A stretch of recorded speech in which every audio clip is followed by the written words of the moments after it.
Baik, bismillahirrahmanirrahim. Assalamualaikum warahmatullahi wabarakatuh. Salam sejahtera dan semoga sehat selalu buat kita semua. Pada pertemuan kali ini kita akan membahas tentang materi yang keempat ya, untuk pertemuan kelima. Pertemuan kelima materi yang keempat, karena kita memang secara materi dan pertemuan selalu ada selisih. Pada pertemuan di awal itu tidak langsung materi, tetapi dimulai dari kontrak kuliah ya, dan perkenalan begitu. Nah, sekarang adalah kita sudah masuk ke materi keempat, yaitu materi tentang bahasa Indonesia baku.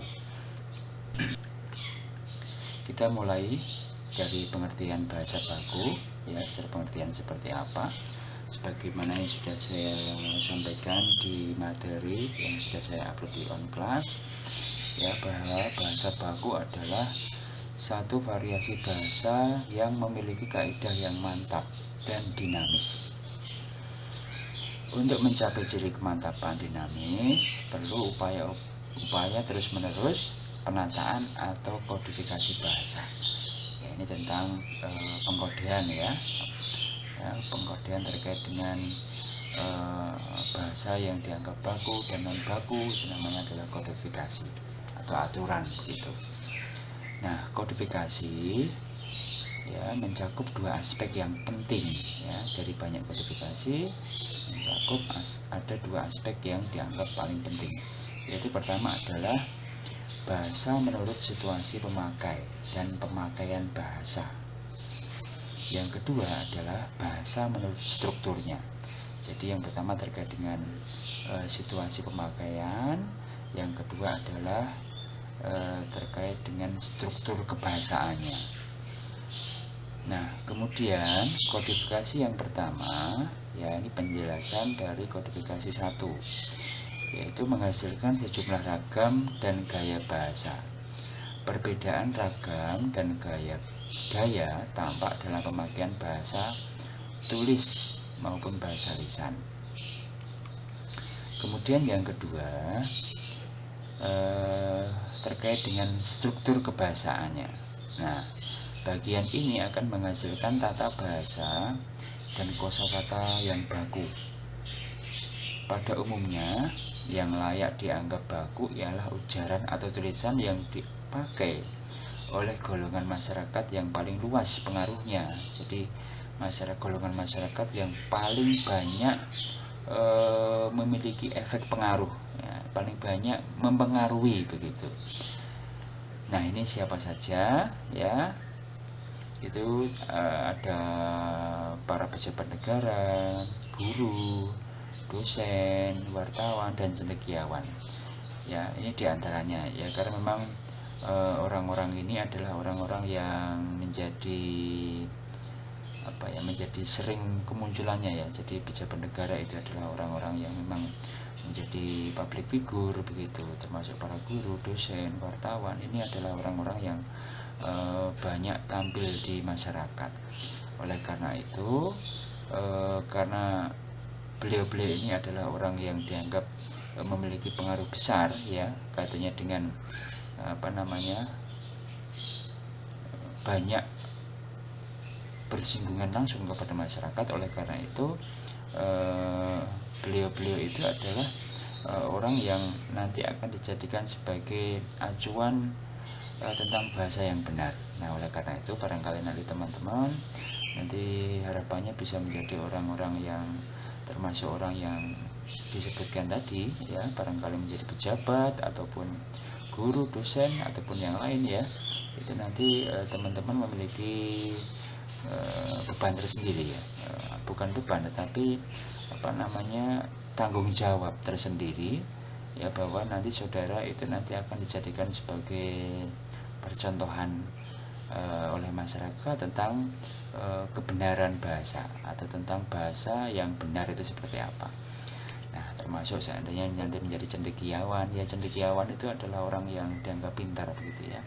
Cendekiawan ini nanti luas, bisa, kalau cendekiawan mungkin bisa menjadi sastrawan. Bisa, sastrawan adalah orang yang pintar itu. Sastrawan itu tidak secara secara keilmiahan tidak nampak ya, dia memang sifatnya adalah sastra non ilmiah, tapi kebanyakan sastrawan ini adalah orang-orang yang hebat ya, seperti yang kalau yang dulu itu banyak sekali orang-orang hebat, atau kita ambil contoh yang masih hidup ya, semacam siapa ya itu yang masih banyak kita temui ya, mungkin M.H. Ainun Nadjib itu adalah seorang sastrawan besar ya. Dia tidak hanya bicara masalah sastra ya, Cak Nun begitu kan ya, terkenalnya M.H. Ainun Nadjib itu dia adalah seorang sastrawan basicnya, tapi dia kemudian tidak hanya bicara masalah sastra saja, bahkan sampai ke semua aspek kebudayaan maupun religi beliau mengetahui itu ya. Itu yang salah satu contoh yang sangat mudah kita temui. Kalau yang lain banyak macam Pramudia Anantatur, nanti ada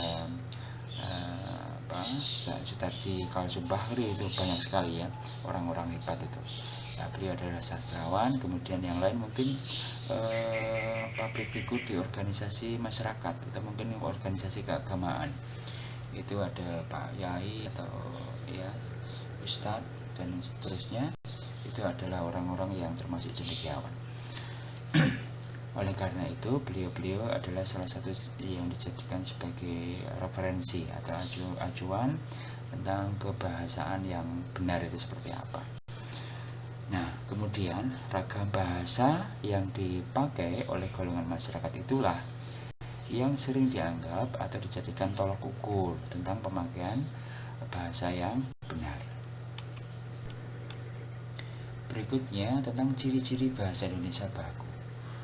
Nah, bagaimana sih apa yang dimaksud tentang kebakuan bahasa? Bahasa yang baku itu yang bagaimana?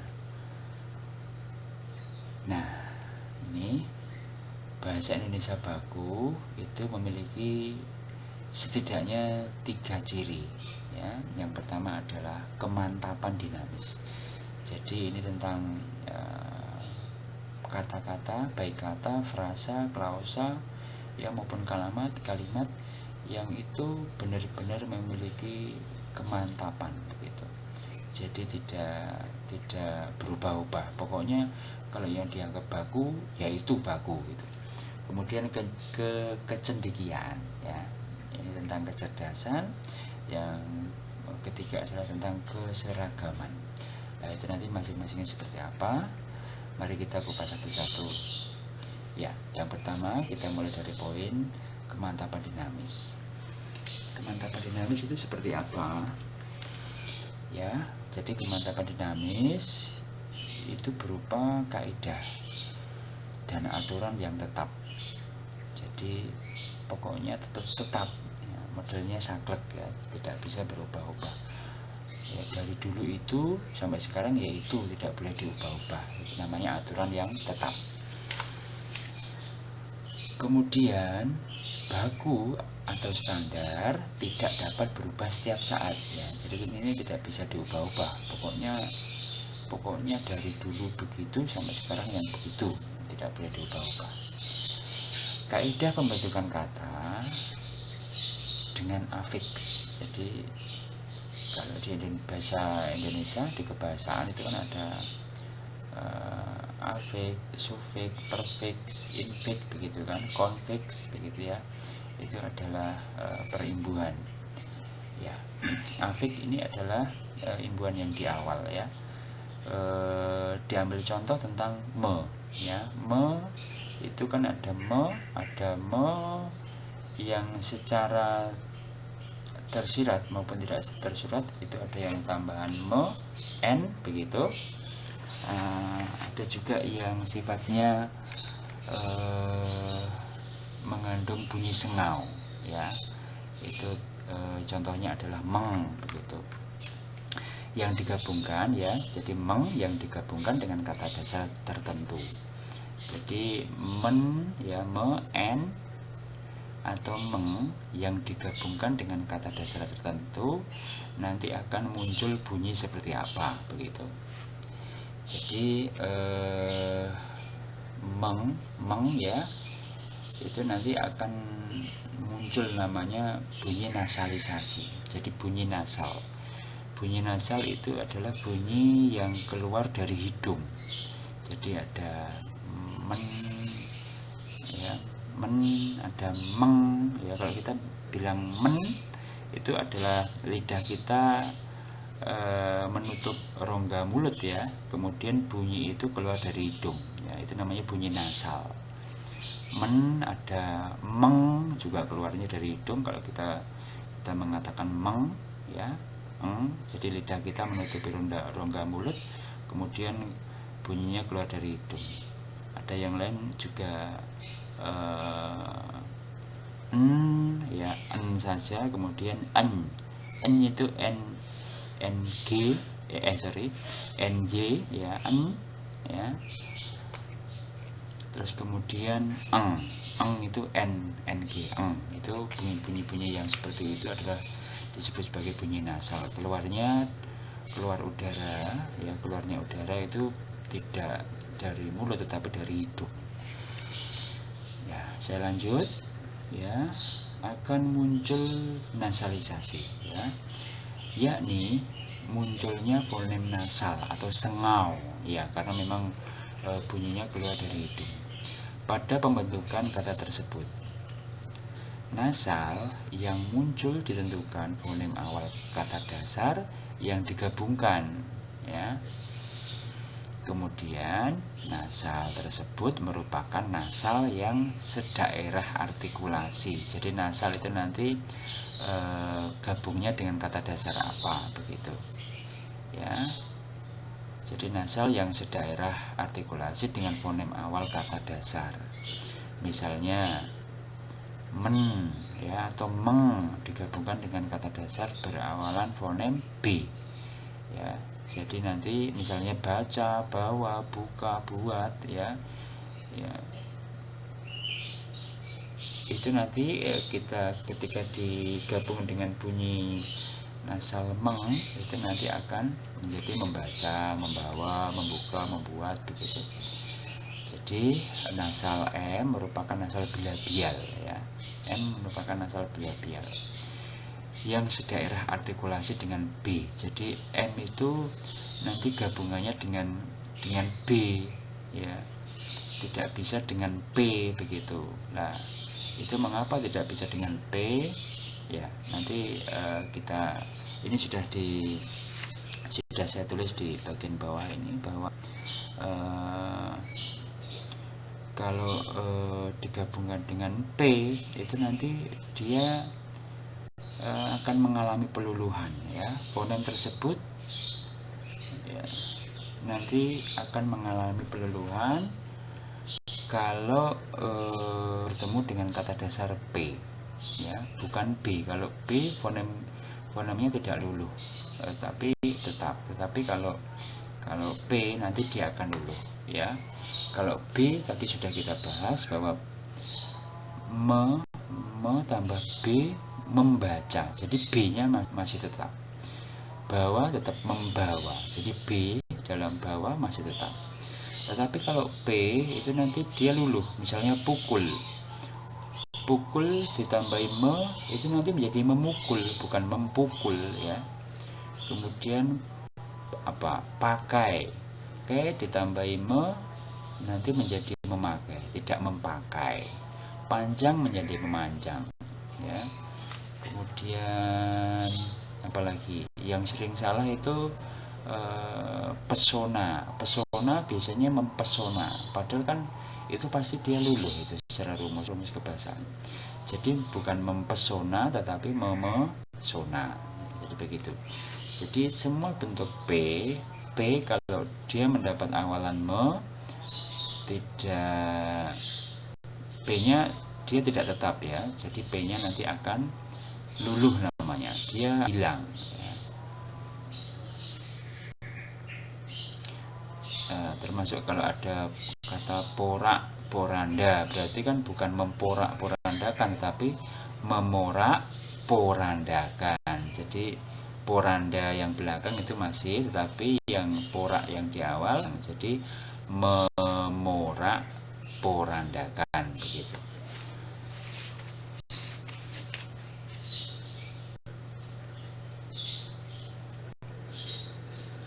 Baik, slide selanjutnya ya, ini masih lanjutan dari slide awal tadi. Nah, di lain pihak ya, kemantapan itu tidak baku. Kemantapan itu tidak baku, tetapi cukup luas sehingga memungkinkan perubahan yang bersistem dan teratur di bidang kosakata dan peristilahan, dan mengizinkan perkembangan berjenis ragam yang diperlukan di dalam kehidupan modern. Jadi ini tidak, meskipun bahasa baku, tetapi kadang-kadang itu bahasa ini juga sifatnya dinamis begitu ya. Dinamis dalam artian itu ada beberapa peristilahan yang nanti secara perkembangan zaman itu beberapa bentuk improvisasi bahasa, baik adaptasi adopsi ya, itu memang dibolehkan begitu. Nah, misalnya begini, misalnya ini di bidang kata bedah begitu ya, terkait dengan kata bedah itu kalau secara penerapan di dunia kedokteran, kata bedah itu kan operasi, bisa bedah tulang, bedah syaraf, bedah kulit, bedah mata dan seterusnya, itu adalah operasi. Tetapi berbeda halnya misalnya dengan kata bedah di dunia akademik. Misalnya ada kata bedah buku, bedah naskah ya, kemudian bedah soal. Itu bukan berarti bedahnya adalah bedah operasi, tetapi ya bedahnya adalah bedah terkait dengan menganalisis ya, menelaah atau mengupas begitu, mengkaji dan seterusnya. Itu dalam dunia pendidikan juga seringkali dipilih kata bedah. Nah, berikutnya tentang kecendekiaan. Ciri kecendekiaan bahasa Indonesia baku merupakan ciri kemampuan bahasa Indonesia baku untuk mengungkapkan proses pemikiran yang rumit berbagai bidang ilmu, teknologi, dan hubungan antar manusia tanpa menghilangkan kodrat kepribadiannya. Nah,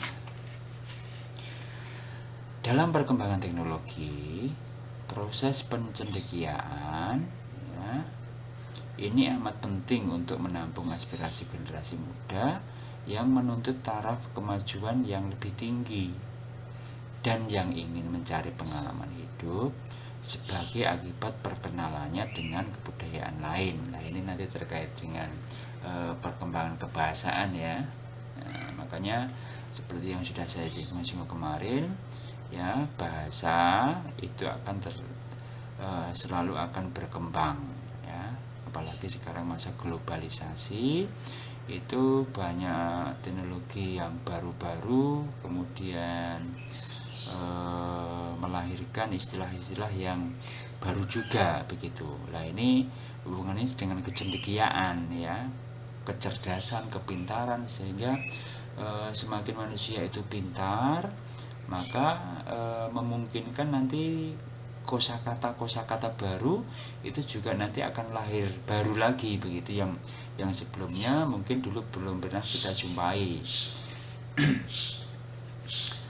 Ya, saya lanjut ya di paragraf kedua. Ilmu pengetahuan dan teknologi dan kehidupan modern harus dapat dinyatakan lewat bahasa Indonesia. Jadi memang tidak boleh ada sesuatu yang tidak ada bahasanya. Itu nanti ya kan wagu begitu. Ada sesuatu tapi bingung mau menyampaikan itu apa.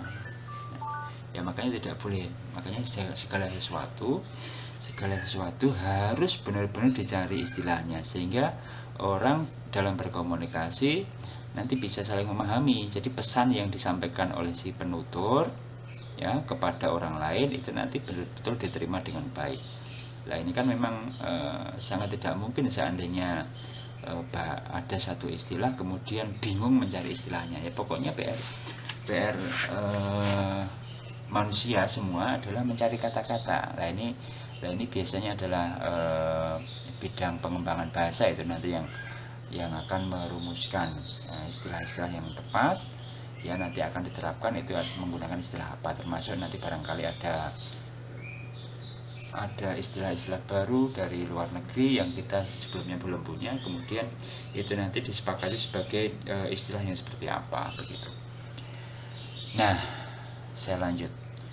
Proses penjedekian ini tidak berarti pembaratan bahasa. Jadi bukan berarti karena memang sejauh ini memang perkembangan teknologi memang kebetulan itu memang banyak didominasi dari barat, kemudian istilah-istilah dari barat juga ya, dari Inggris biasanya, kemudian bukan berarti kita melakukan pembaratan, jadi kebarat-baratan, itu tidak seperti itu ya pokoknya kita berupaya untuk karena kebetulan istilah baru dari barat, maka kita mencoba untuk menerjemahkan ya istilah-istilah yang berasal dari barat tadi.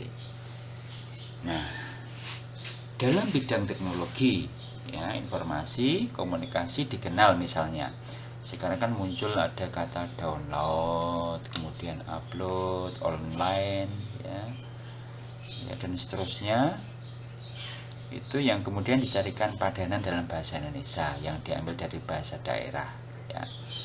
Misalnya unduh itu untuk menerjemahkan dari istilah asing, download ya, kemudian unggah, upload ya, kemudian dalam jaringan yang disingkat daring ya, online ya, kemudian kalau luar jaringan itu adalah luring atau bahasa Inggrisnya offline begitu, serta istilah situs atau laman web, kemudian dan sebagainya ya, banyak lagi, misalnya email kan tidak email ya, sekarang menjadi surel ya, surat elektronik begitu ya. Kemudian saya lanjut, pencendekiaan bahasa juga melakukan penyerapan bahasa asing ke dalam bahasa Indonesia dengan penyesuaian lafal tanpa penyesuaian ejaan bahasa Indonesia. Penyesuaian ejaan tanpa penyesuaian lafal bahasa Indonesia, penyesuaian lafal dan penyesuaian ejaan, serta tanpa penyesuaian lafal dan tanpa penyesuaian ejaan. Nah, ini seperti apa? Oke, lanjut. Nah, misalnya seperti ini. Kata bias. Yang ini kan bias dalam bahasa Inggris ini. Ya, dilafalkan bias ya. Bias itu ejaan Inggris. Lah, kemudian diserap ke dalam bahasa Indonesia. Lah, karena kita juga kadang tidak mudah ya untuk mencari persamaan, kemudian kadang juga tetap dibiarkan apa adanya ya, bias ya, tetap bahasa Inggrisnya bias ya, dalam pelafalan bias, kita juga di dalam bahasa Indonesia dibiarkan penulisannya bias, tetapi lafalnya menggunakan lafal kita di Indonesia ya, lafalnya bias begitu. Ya, bias itu ambigu begitu ya, jadi bisa beraneka interpretasi ya, bias namanya, jadi tidak fokus begitu. Makanya istilah bias biasanya digunakan dalam dunia ilmiah. Jadi kalau penelitiannya tidak valid, maka itu bisa mengakibatkan bias begitu. Ya, jadi penyerapan dengan penyesuaian lafal tanpa menyesuaikan ejaan. Jadi dibiarkan saja ya. Jadi ejaannya dibiarkan, tinggal lafalnya saja yang disesuaikan. Ya, kemudian berikutnya kata desain ya, dalam bahasa Inggris yang dilafalkan dalam bahasa Inggris pelafalannya design, ya. Kemudian diserap ke dalam bahasa Indonesia, tulisannya disesuaikan, desain, ya, desain, ya. Yang dilafalkan juga desain. Jadi bahasa Indonesia ya pokoknya tulisannya apa ya bacanya seperti itu, tidak boleh diubah-ubah. Nah, seperti ada daring itu sudah bahasa Indonesia. Beberapa waktu yang lalu saya pernah mendengar daring. Ya nanti kan Pak pakai daring, ya, daring. Nah ini kan sudah ya, jadi orang yang tidak tahu asal kata daring itu dianggap itu adalah bahasa Inggris, ya, jadi ke Inggrisan daring begitu. Padahal itu kan sudah di Indonesiakan. Daring artinya adalah dalam jaringan, ya, kalau bahasa Inggrisnya adalah online begitu. Jadi penyerapan dengan penyesuaian ejaan tanpa penyesuaian lafal, kayak. Jadi kalau ini ejaannya yang disesuaikan, tetapi bukan lafalnya. Kalau lafal nama desain. Ya, berikutnya kata internet dan orbit misalnya, yang dilafalkan internet tetap internet, ya, meskipun Inggrisnya internet dan orbit, bahasa Indonesianya juga tetap internet dan orbit, ya. Ya, jadi penyerapan tanpa penyesuaian ejaan dan tanpa penyesuaian lafal. Penyerapan istilah dapat pula dilakukan dengan perekaan, jadi bisa direka-reka seperti terdapat pada kata bahasa Inggris kan catering, nah, bahasanya catering gitu ya, yang diterjemahkan dengan jasa boga. Jadi catering dalam bahasa Indonesia dicari terjemahannya, ya, disebut dengan jasa boga. Kemudian ada lagi kata baby sister, diterjemahkan menjadi pramusiwi, ya. Itu diantaranya, banyak lagi yang lain.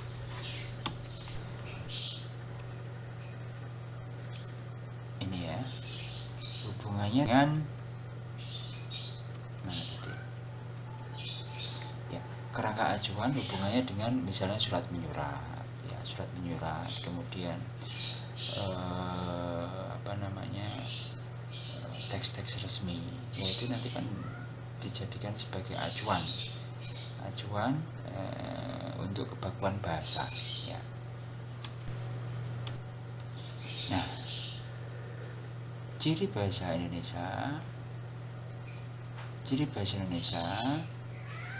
baku dilihat dari segi struktur, ya. Misalnya dari sisi ortografis atau dari ejaan. Dari segi ortografis, bahasa Indonesia memiliki sistem ejaan yang berbeda dengan sistem ejaan bahasa lain. Sistem ejaan tersebut mengatur penggunaan huruf kapital, huruf miring, ya, kemudian pemisahan suku kata, penggunaan tanda baca, penulisan kata dasar, kata berimbuan, kata ulang, kata majemuk, ya, kata serapan dan seterusnya.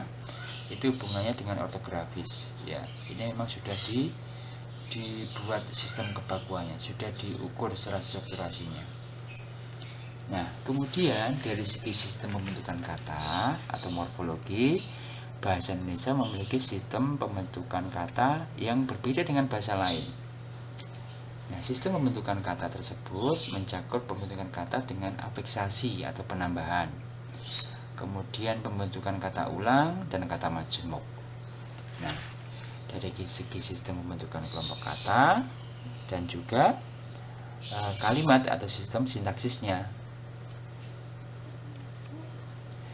Dari segi makna kata atau sistem semantik, bahasa Indonesia mengenal kata yang bersinonim, antonim, atau homonim yang bila digunakan dalam kalimat yang tidak sesuai menyebabkan bahasa itu menjadi bahasa yang tidak baku, ya. Nah, ini biasanya yang sering muncul, ya. Berikut ini contoh penggunaan bahasa Indonesia baku dan tidak baku yang banyak di kesalahan masyarakat. Kita coba nanti dipetakan satu-satu ya, misalkan dari kata, kemudian nanti frasa, bahkan sampai dengan kalimat, bentuk kesalahannya seperti apa. Nah, aktif ya, aktif ini adalah bentuk kata dasar yang tidak baku ya, bakunya adalah aktif ya. Akuntan ya, itu seringkali juga karena masih nginggris ya, account begitu, masih nginggris. Nah, makanya itu tidak baku. Yang baku adalah akuntan ya. Masuk atlet ya, atlet itu kan tidak baku. Yang baku adalah atlet ya, termasuk antri ya, ini mau antri dulu itu kan tidak baku. Yang bakunya adalah antre. Baut ya, baut yang bukan pakai D tapi menggunakan T ya. Kalau baut itu dalam ejaan Jawa ya, termasuk jagat. Tulisan jagat itu kalau dalam bahasa Jawa menggunakan D, jagat, tetapi dalam bahasa Indonesia menggunakan T ya, jadi harus dibedakan. Nah, tergantung pada kalimat apa yang kita tulis, yang sudah kita tulis. Kemudian ekstrim, nah bakunya adalah ekstrem. Insyaf, bakunya adalah tidak perlu menggunakan Y ya, tapi cukup insaf ya. Kemudian ada syah ya, bakunya adalah sah, jadi bukan mengesahkan tapi mengesahkan. Jadwal ya, bakunya adalah jadwal. Termasuk juga kata karir, bakunya adalah karier. Kuatir ini bahasa Jawa ya, yang baku adalah khawatir. Termasuk khutbah, bakunya adalah khutbah. Ada lagi kata kompleks, bakunya adalah menggunakan S, jadi kompleks. Kemudian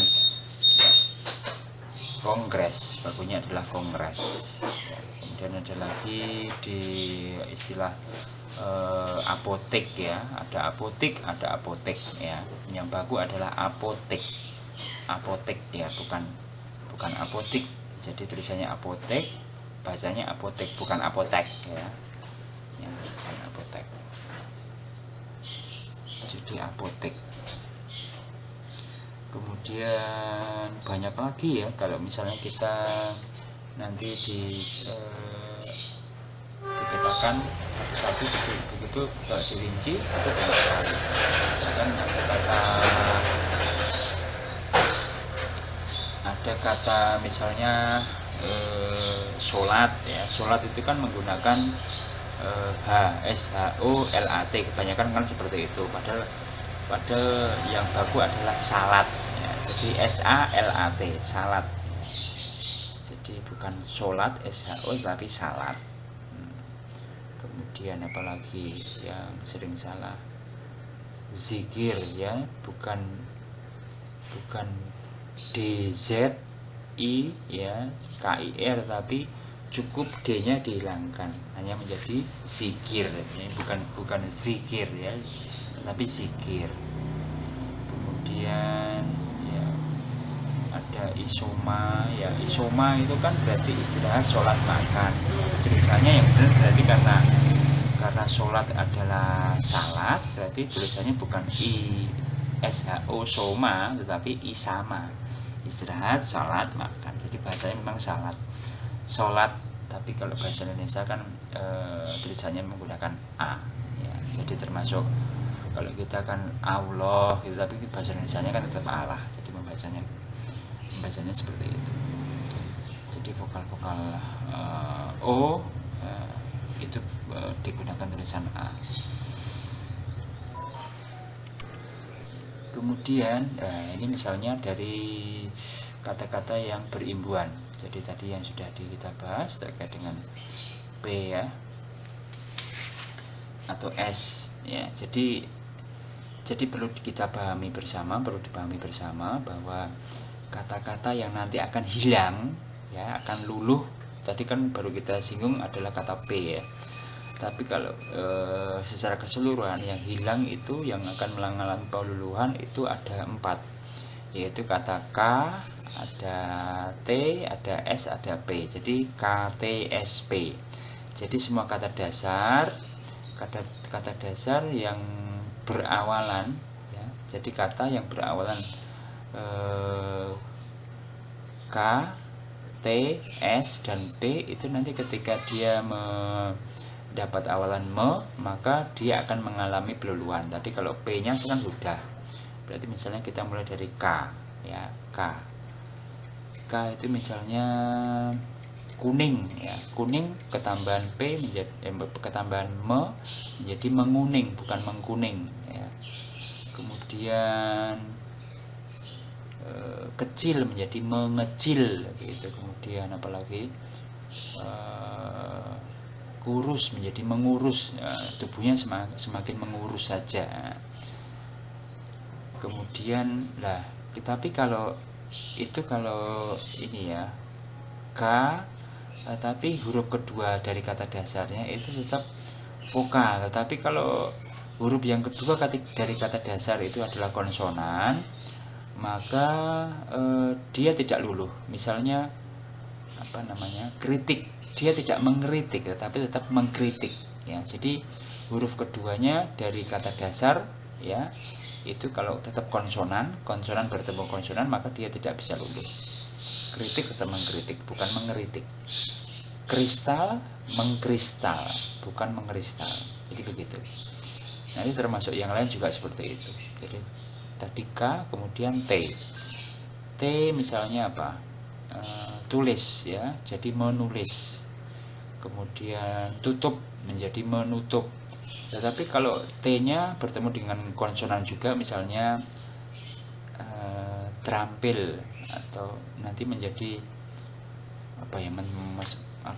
bukan menterampil ya, terobos misalnya ya, terobos menjadi menerobos, jadi T-nya hilang, menerobos, T-nya masih begitu. Jadi kalau T yang bertemu konsonan itu T-nya juga tetap masih sebagaimana dengan K yang sudah dibahas di awal tadi. Kemudian kata habis K, T, S. S juga sama. Jadi misalnya ada kata sopir menjadi menyoper. Kemudian kata salin menjadi menyalin begitu. Kemudian kalau ada S itu sama konsonan apa ya?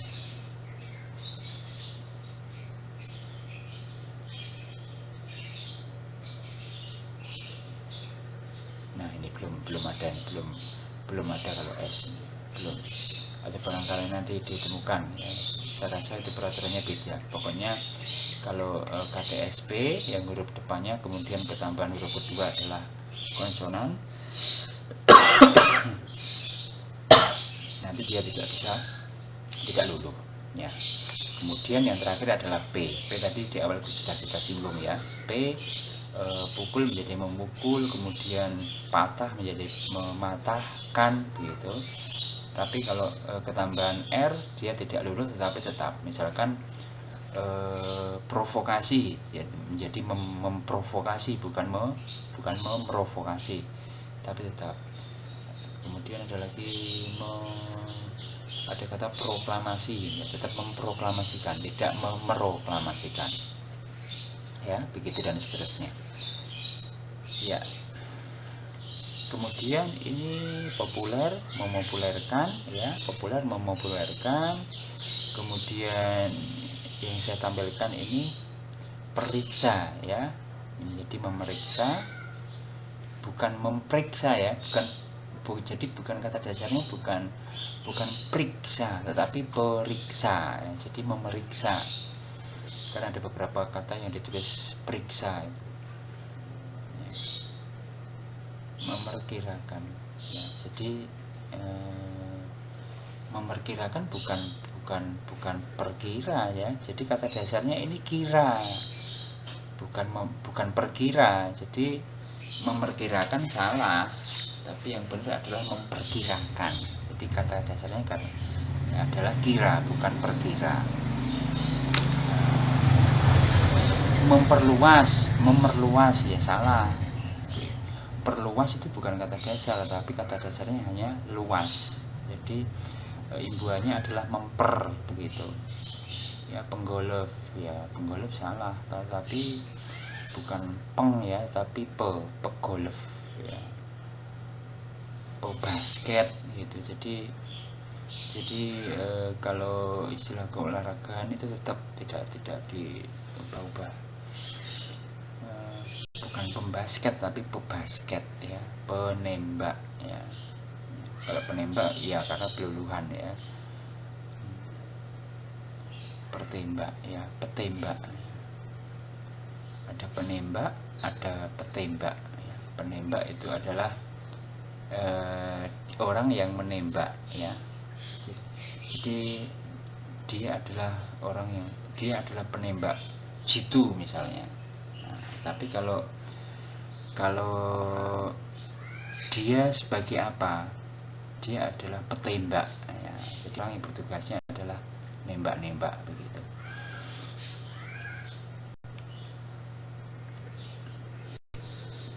Nah, ini kemudian yang berikutnya adalah terkait dengan kalimat. Misalnya kalimat yang tidak baku. Ini malam pertunjukan sirkus dimulai pukul 20.00. Nah, bukan ini malam tetapi malam ini. Kalau malam ini kan bahwa ini itu menunjukkan apa ya? Menunjukkan rujukan dari kata yang mendahuluinya. Jadi ini itu sifatnya merujuk. Jadi kalau ini di awal ya rujukannya ke siapa begitu. Jadi ini itu ya, ini itu kalau kita kan rujukannya kan ada ini ada itu ya. Ya ini itu dekat, itu jauh, agak jauh ya. Kalau dari sisi ada yang lain juga, ada sini ya, sini ada situ ya, ada sana begitu. Jadi sini itu dekat, kata tunjuk yang dekat, kemudian situ agak jauh, kemudian sana itu yang jauh. Nah, oleh karena itu ya sifatnya adalah ini itu adalah rujukan. Jadi harus ada kata yang mendahulunya. Jadi yang benar adalah malam ini. Malam ini pertunjukan sirkus dimulai pukul 20. Ya, 20 ya. Kadang ada yang menambahkan WIB atau WIT atau WITA ya. Nah, ini terkait dengan situasi. Kalau kita memang yang kita informasikan itu adalah sama-sama orang Jawa misalnya, orang Jawa kemudian menyampaikan informasi kepada orang Jawa, ya tidak perlu digunakan WIB ya. Seperti misalnya undangan RT tidak perlu dikasih WIB karena itu kan lingkupnya satu RT ya, satu RT otomatis waktunya adalah Indonesia Barat.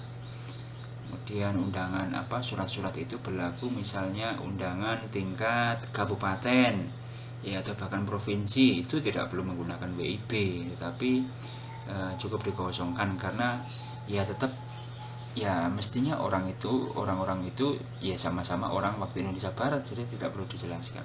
Kecuali undangannya adalah undangan tingkat nasional. Jadi kita mengundang orang dari Bali atau dari Papua, itu kan berbeda dari sisi waktu ya. Nah, oleh karena itu nanti kalau sifatnya nasional itu perlu diberi keterangan WIB atau WIT atau WITA begitu. Nah, kemudian yang kalimat kedua adalah sampai jumpa di lain waktu. Nah, ini kurang tepat ya. Yang tepat adalah sampai berjumpa. Jadi sampai berjumpa. Ya.